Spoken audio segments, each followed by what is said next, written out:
Today, I want to share a little bit about the personal project of mine, which is the podcast Along the Way. As Bahar mentioned, I also work at Inasmuch Community Society. We provide transition housing and settlement support, ESL, employment support, and much, much more to refugee claimants out in Abbotsford, Mission and Chilliwack. So I'm speaking to you today from the unceded territorial nation of the Stolo Nation and the Stolo people. So I'm very grateful to live and work here. I'm also the co-chair of the multi-agency partnership, which is time to share about that another time because that's long and complicated. But I hope, Bahar, if you could pop the link in the chat for people to see what MAP does and who we are, that would be amazing. So my background is in marketing and corporate communications. As you can probably tell by my accent, I'm not originally from Canada. I'm also a newcomer. I've been in Canada 10 years now. And the podcast has been running for the last 6 months, just to give you a bit of context. And you can see on the screen that you can find it alongthewaystories.com is the website, but you can also find it wherever you get your podcasts. So we'll talk about that.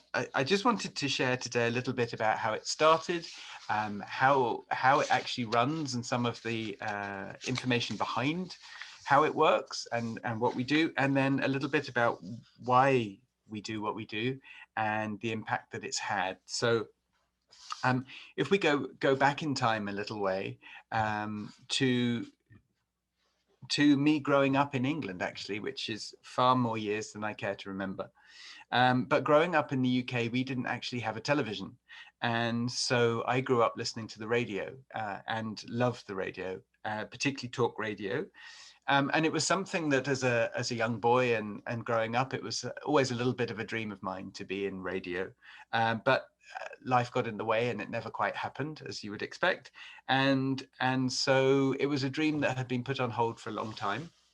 And then I heard a little bit about podcasting as that got newer and newer and the technology developed. And I loved the fact that the technology kind of democratized the radio in the same way that blogging has brought democracy to writing and to journalism. And so it puts the technology into the hands of people to share what they're passionate about and what matters. So that's kind of how I found out about podcasting. I'd listened to a few and kind of enjoyed it and thought, well, one day, maybe I'd like to start a podcast, but I had no idea about what I would like to talk about and no idea really about what I wanted to share. I liked the technology. And then the pandemic happened and unfortunately everything went online, of course. And so last year in June, as part of the MAP BC celebrations of World Refugee Day, we put on an online webinar. And the webinar was a few hours and it featured story and poetry and music and interview and discussion. And it went to about 300 people around the world. It was incredible. And I, for my sins, decided that, or was asked to co-chair it and co-host it. So I had my screen set up with all the different boxes for webinars. And if you've never run a webinar, there are a lot of different boxes on your screen that you have to monitor. And also had the fortunate job of interviewing some folks and talking to them. And while in the midst of this webinar, while it was happening, I had a little brainwave and my brain said to me inside, it's not you that people need to hear, it's them. And out of that experience and hearing people talk, including Shanga and one or two others, as they shared their lives and their poems and their art and their music, I realized that actually the stories they were telling were incredibly powerful and very inspirational. And so I wanted to find a way that those stories could get to a wider audience. And so that's how the idea of Along the Way began. And in fact, after the webinar had finished and the 2 hours had completed, I sat down and I wrote very quickly in about 20 minutes what Along the Way would look like. And so I then leapt in with both feet to look at how to podcast, what podcasting is, what kind of equipment you need, what kind of things you need to understand. And so I did a lot of research and bought a little bit of technology, some microphones and some recorders and such like, in order to begin it. And so that's how it started. I literally jumped in with both feet to see what happened. And so the podcast was launched 6 months ago. And you can find it, because this is the little commercial break that we'll have. You can find it wherever you get your podcasts, Apple Podcasts, Google Podcasts, Spotify, or at alongthewaystories.com, all of which I know Baha has put in the chat. And I would love it if you would take a listen and see what you think and make your own judgment on that. But it's also available pretty much on Amazon. Have started doing podcasts, and there's places like Deezer and all kinds of ways. So you can find it on Google, or you can Google my name, and that's another way it pops up. So wherever you get the chance to listen to it, that would be lovely if you would. The last 6 months has been really interesting, and to get the statistics and learn who's listening and where these stories are being shared. And if you look over the last 6 months, it's been listened to in over 35 different countries around the world, which is incredible. It's growing fast. It's had over 1,200 downloads already, and that grows every day. There's a split of ways people are listening to it, mainly on Apple, but all kinds of other places. And I learned today that if you look at the statistics, it's actually in the top 50% of podcasts with downloads. So that's really exciting. And it's 5-star rated on Apple. And that's none of which is to say, look at me, aren't I great? It's more to say the power of the stories are so compelling. So if I can I'm just going to stop sharing my screen and share again, because I'd love to show you the website so you can see the website and you can see the stories. So when you land on the website, this is what you get. And you can see, if I scroll down, there's a little trailer so people can hear, and then the lists of the episodes.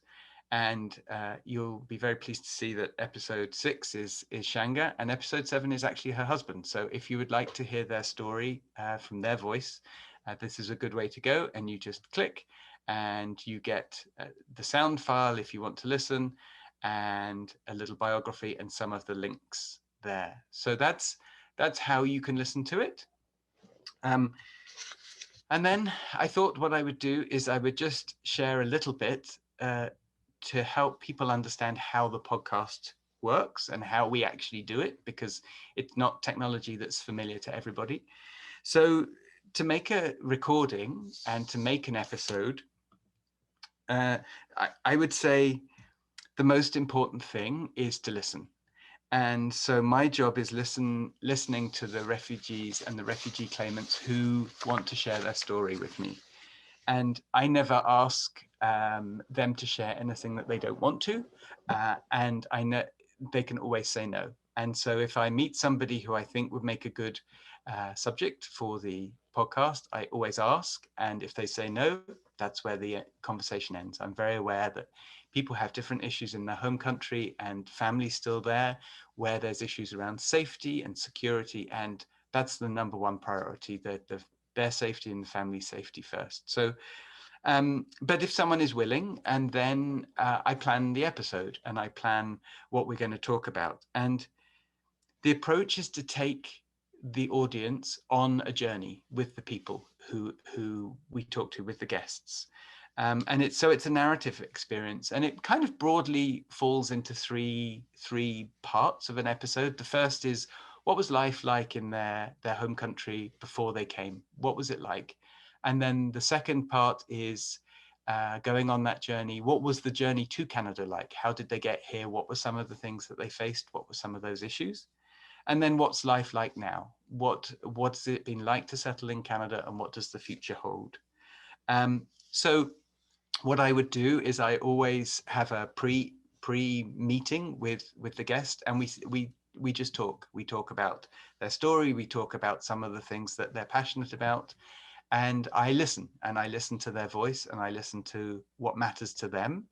and we talk about what they would like to share, and we talk about the things that they don't want to share, because sometimes they can't share their name, or they can't share the country they're from, or they can't share the reason why they left. So very respectful of that. And so we don't, if they say no to something, we don't cover it. And so we have the pre-interview, and if you like, the discussion, and then I go away and I let the story sit in my brain for a little while, for a few days, and just let some of the things that they've said percolate. And then I write an outline of what the episode would look like. And they're normally about 45 minutes. And I think about that journey. I think about the before, the during, and the after. And then I write questions that go along with those things that will draw the story out of people and give them the opportunity to share their story, so their voice is heard. And so we then set up a recording, either in person or with COVID the way it is, we have to do it remotely. And then we sit and record, and it takes normally about 2 hours. And we go through those questions and we discuss the things that they want to talk about. And then I record it all. And the point of it is, it's their voice, not mine. It's as Shanga said, only she has the voice for herself. And so it's important that that voice is the strongest one. And so all my job is to allow space to do that. And so we make the recording. And when we do that, I then download all the audio, and there's 2 hours of it. And so I then work on editing it, which is just a technical process of removing some of the extra sounds. If someone's sharing their story and their son comes running in and says hello, we have to take those bits out. So there's a little bit of recording, a little bit of editing to do. And then the other thing that I do is I listen to it from a listener's point of view. And so we might change the order that some of the questions are asked in order to get the story in a very compelling way. So there's a little bit of editing to go. I tidy up some of the audio. I make sure that, if you can hear someone's fridge in the background, those noises are removed.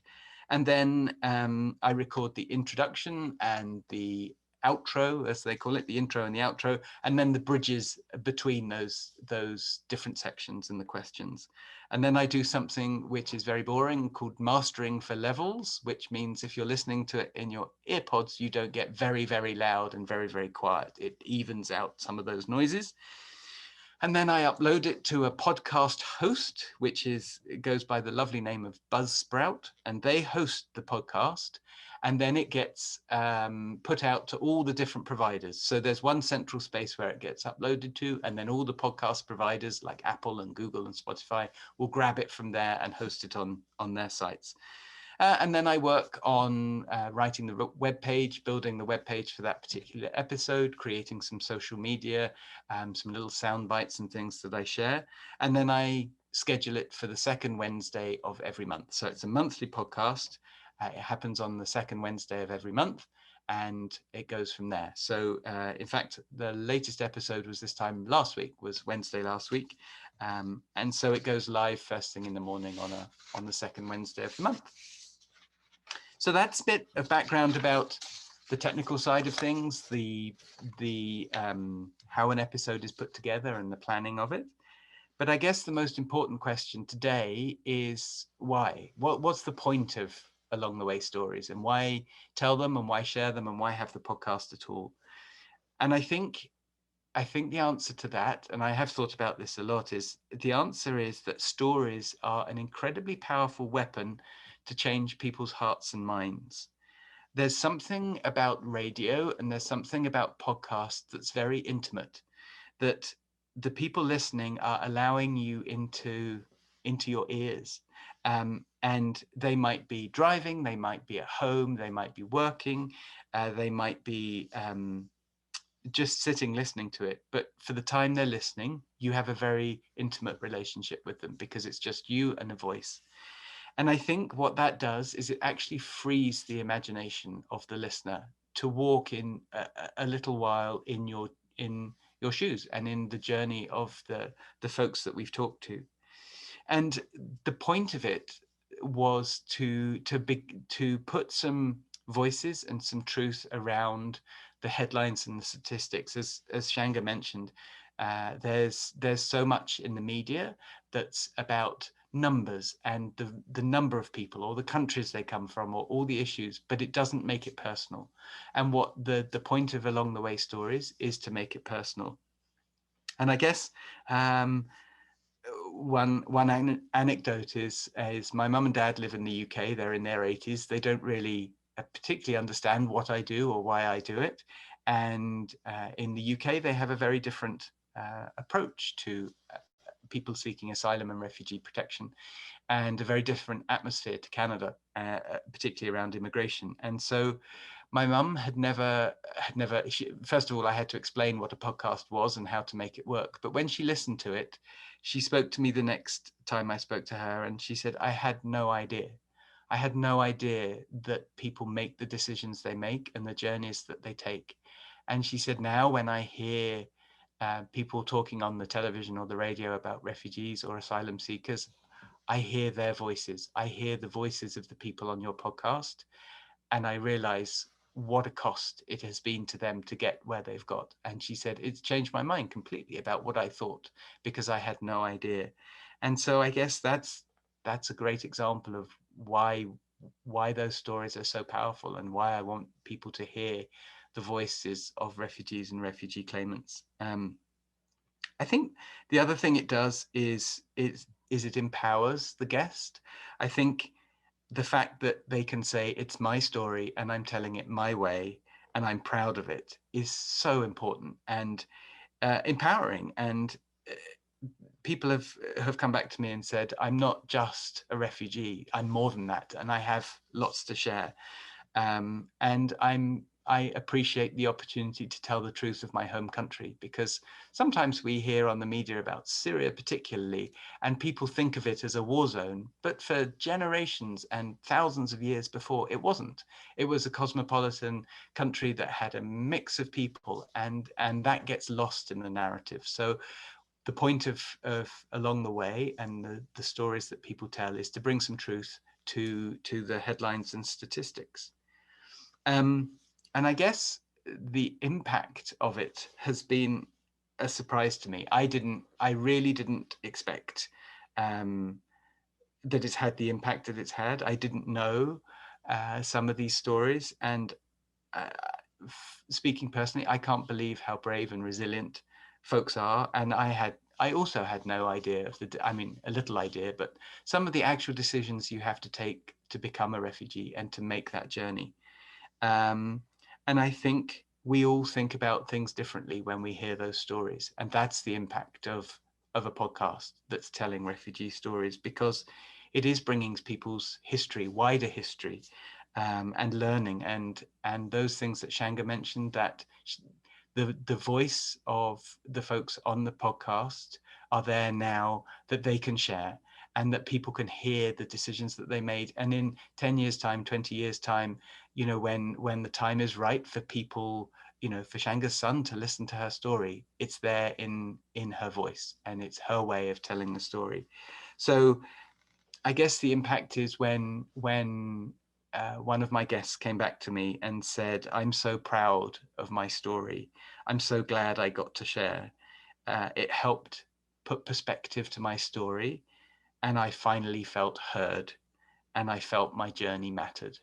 And to me, that's the importance of Along the Way, and that's why I do what I do, and that's why we'll keep going. So thank you for listening, and I really appreciate the opportunity, because I'm so proud of the guests that I've shared their stories. I'm humbled by them. Their vulnerability, their truth, and their stories has been a privilege to walk with them on that journey. So that's the power of storytelling, and I hope it continues and it grows, and I hope more and more people get to hear the important stories that are shared. So thank you so much for allowing me to talk today. Thank you, Baha, and thank you to the other panelists who are amazing people.